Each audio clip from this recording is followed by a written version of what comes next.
Hey guys, how's it going? I want to make a video here to kind of give you an update on how things have been going since I've reduced my dosage of enclomiphene. My current dosage is 12.5 milligrams twice a week. I take it Mondays and Thursdays.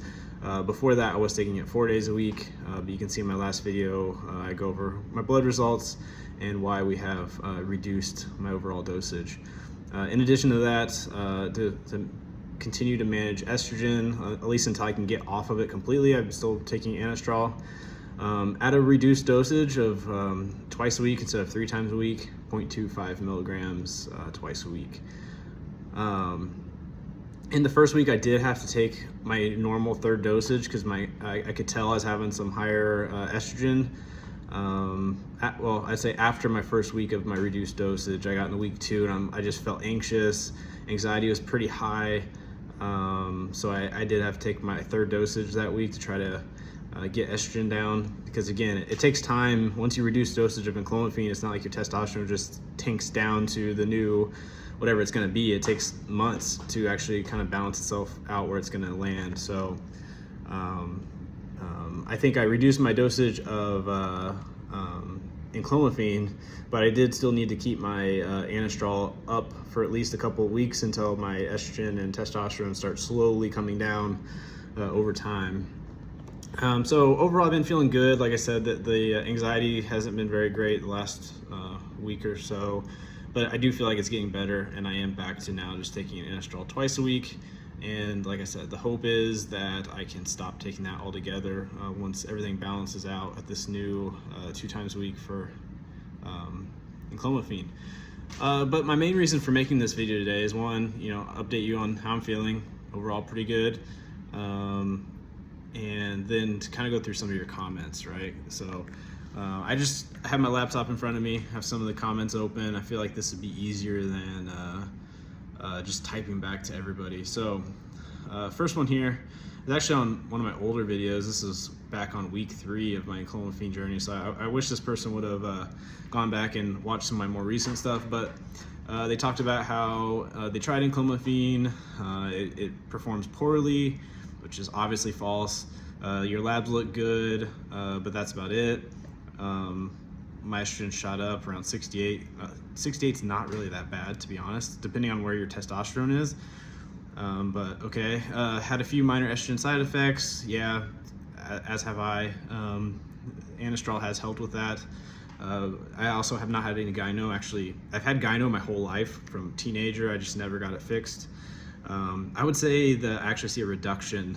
I don't know if that's even possible, but I do see a reduction. I don't know if it's just the muscle that I've built over time. So I don't have any gyno issues with enclomiphene either. Did make your strength go up, up your calories. This goes on and on. Talking about the IGF-1, yes, there's some studies that it drops it. Not significant though. Maybe in some cases it's true. People need to kind of get off Reddit, because I talked to my doctor about that. Said yes, it's possible, but it's actually not typically significant, and the reduction usually has no side effects. Could it? Sure. I have not noticed that at all. My pumps have been great in the gym. This person talks about how they lost that. They got acne towards the end. Yeah, and they went to HCG. That's a good option. It's something I haven't fully studied, to be honest. So enclomiphene's working for me. Mine did improve my labs, but also improve everything about my life. My mental health is so much better on enclomiphene. So I'm sorry this didn't work for you, man, but it's working for me. And I've actually never felt better in years. So it's not gonna work for everybody. But I will look more into the HCG. I've heard people using that. Might be a good, valid option. I don't know if at this point, if I'm feeling good, why would I switch? I'm not sure. So, all right. So I have a couple here from my most recent video, my blood work discussion, and me lowering my enclomiphene dosage. So this person says, do they really know the healthy range? I mean, you do have to give doctors some credit, right? They probably do know a decent range. Yes, they do say the healthy range is like, you say 200 to 800. I typically see 300 to 1,000. Or I should say 300 to 1,000. So me being at 360 some people might have said, oh, you're fine, you don't need to take anything, and I felt like pure shit. And I took enclomiphene, my testosterone went up, and completely feel like a different person, and have consistently since I started taking it. Somebody asked about checking my growth hormone levels, which I hear people talk about a lot. Again, it's just like, man, yes, IGF-1 can be reduced, but it's not really, like, just like I said, get off Reddit. You'll see a lot of people are actively using enclomiphene and have no issues with it. Let's see. Some people are taking it with SARMs. I'm not going to go into that. I have not used any SARMs. Some people have asked that. Are you stacking it with like some type of a SARM? No, never tried a SARM in my life. Don't really plan to. Thought about it in the past, but today it's like enclomiphene's working for me. I'm getting gains in the gym that I actually wasn't even going for. My arms are starting to feel too large, to be honest, especially when I'm in the gym. Like just without a pump, I'm like 17.25 right now with my biceps, and that's the largest I've ever been. And that's with my weight being the same as it has been for the last 6 months. So, let's see. Any vision side effects? See this a lot. No, I have not had any vision side effects. And as you can see, I wear glasses, so I have really poor vision. But I've not had any of the side effects that others have had. Okay, I did talk about my last video. This one is actually a little bit important. I talked about the doctor wanting me to get on DIM or DIM. Somebody had mentioned, like, hopefully that helps for you. I think some other people have taken it. It's become a pretty popular supplement. It's just over the counter, you get on Amazon. So I started taking it because the idea was to get on that. It does help balance your estrogen levels naturally. And then like try to get off anastrol even faster if possible. So I haven't talked to my doctor about this yet. I think my next blood work is in like 2 months. We're doing a 3-month follow-up instead of a 6-month this time. So I started taking DIM, and after 3 days, my wife's like, what is all over your chest and your back? And it was like little like spots. I almost looked like I had a heat rash or something. And I'm like, oh, I don't know what that would be. It's interesting. I didn't really think of it as being a side effect, so I kept taking it. And by like day 5, I noticed it was worse. And I'm like, what has changed in my life that would cause me to like have a rash? Like, it didn't itch, didn't hurt, nothing. So I did some research, and come to find out it's somewhat rare, I guess you'd say. It is a side effect of DIM, is causing a rash. It could also cause acne and all kinds of stuff. For me, it caused a rash that once I stopped taking it, a few days later, the rash kind of turned into like an acne.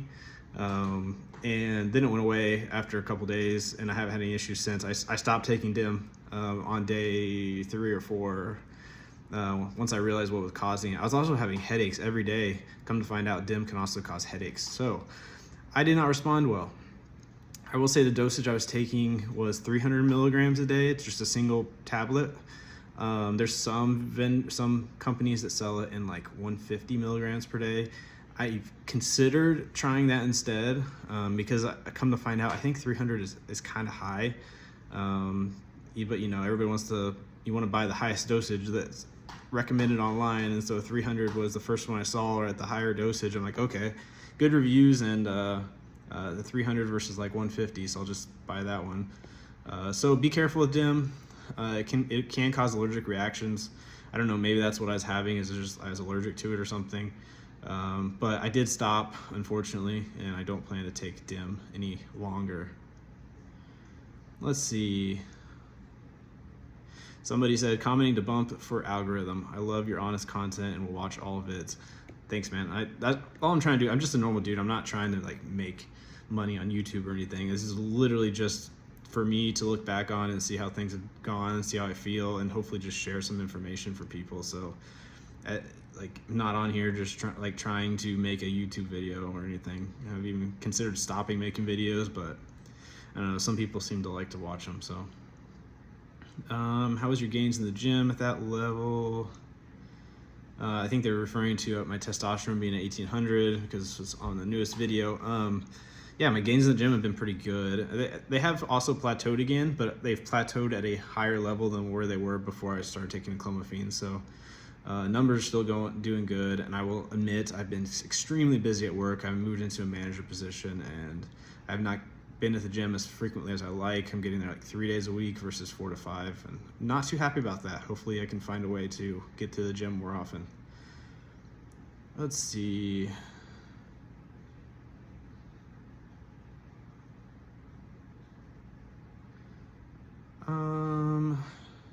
Somebody's been taking 3.25 milligrams a day. That's another way to do it. That's a good idea. Your test went from 488 to 790, 21 free test. Awesome. Hopefully you start feeling better too. So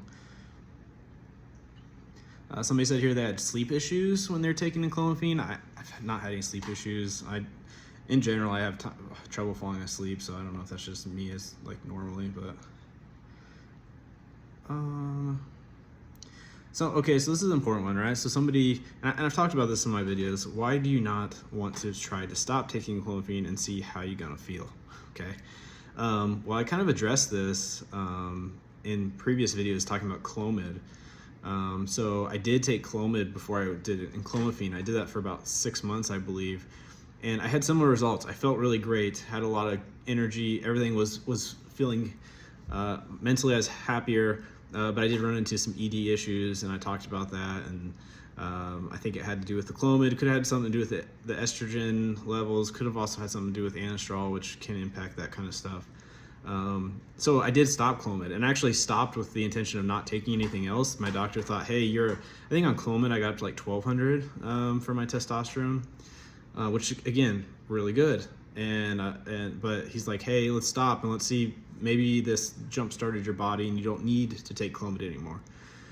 So we did that, and I went for, the half-life of Clomid is much longer than enclomiphene. I think it takes about a month to get Clomid out of your body. So first month felt great. Second month felt pretty good. Month 3 felt like pure shit again, like I did when I started, and was disappointed because I don't really like taking medications. So that's when I realized, like, okay, I'm not going back on Clomid. There's got to be something else. Went on clomiphene, and again, after 3 to 4 weeks of taking it, I went right back to where I was at my peak when I was on Clomid, feeling great again.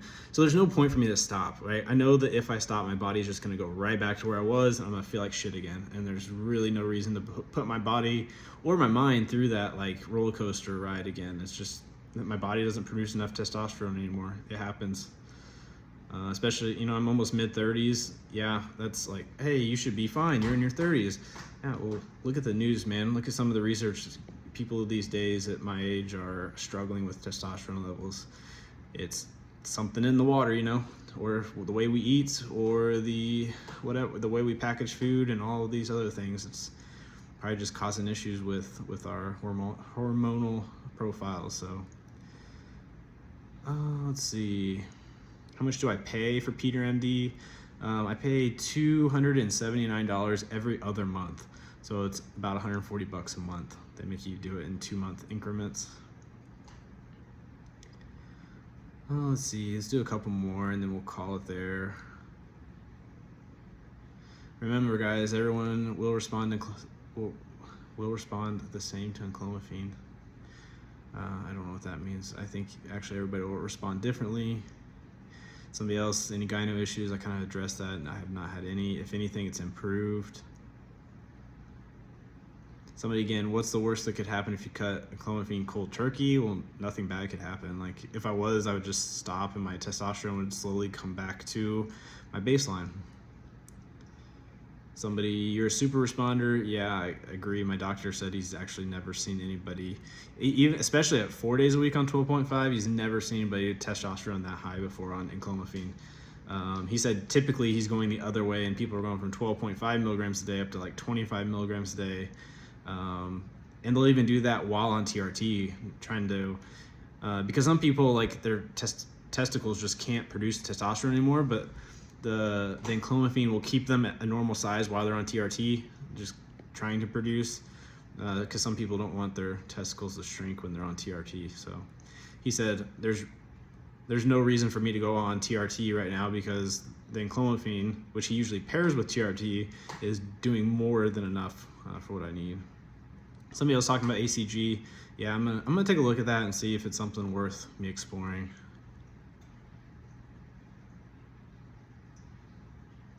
Somebody asked about how are you guys running enclomiphene, what dosages. Don't ask people online that. Talk to your doctor. Work with a doctor. It's not you don't want to go buy enclomiphene online and buy fake stuff. That's probably why some people have so many issues with it, is they're not buying the real deal.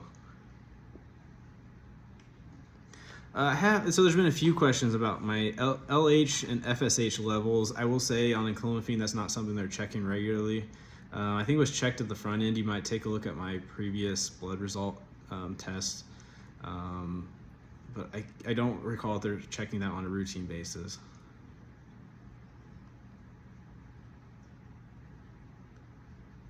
Okay, so another important one here. So somebody said, bro, the reason your estrogen is high is because your body makes more as it makes more testosterone. Facts. Yes, agreed. Enclomiphene works by blocking estrogen receptors, so it does not matter how high your estradiol is because your body can't use it anyway. Please do your research before you take substances that you don't understand. Dude, I'm working with a fucking doctor, all right? This dude's he's a moron, for one. Because it still can act on your body. Yes, it blocks the receptors of, yes, I agree with what it does, right? It blocks your estrogen receptors. It does not block them completely. Estrogen still can have impact on your body, right? And I know that for facts because when my estrogen was high, my anxiety was through the roof while taking enclomiphene every day and while I was taking it every other day. If my estrogen got out of hand, my anxiety was through the roof. It was horrible. And so just because you're blocking your estrogen receptors doesn't mean estrogen can't play a role in your body. One is you're not completely blocking them. That's why dosage matters, right? If I take 12.5 a day, I'm gonna get some blockage that's gonna increase my testosterone. If I take 25 milligrams a day, I'm gonna get more blockage, which could increase my testosterone even higher. The idea is you're not completely blocking and preventing your estrogen from reacting in your body. You're taking a dosage that blocks enough that your testosterone production goes up naturally, right? Or you could say naturally, obviously you're taking a drug to get it to do it, but your body is making that testosterone. So yes, if I was taking enough estrogen or enclomiphene to completely block all of my estrogen receptors, then maybe I could understand what you're saying. But at that point, you'd feel like pure shit because estrogen is also really important for erectile performance and everything else. So for you to say you block it so the estrogen can't do anything in your body, well then, dude, you're not going to be getting an erection or anything because you need estrogen in those receptors to do that. So I think you need to better understand what you're saying here. I think you should talk to a doctor. Please don't be online telling people what they should be doing because I don't think you know what you're talking about. All right, let's end it here on a high note. Let's see what else we got. I heard it can cause strokes and eye issues. I don't know about strokes, but eye issues, yes, it can. Haven't had that happen. And then we'll just end here, all right? So we're on the trail of estrogen anyway. So what E2 level keeps your anxiety at bay?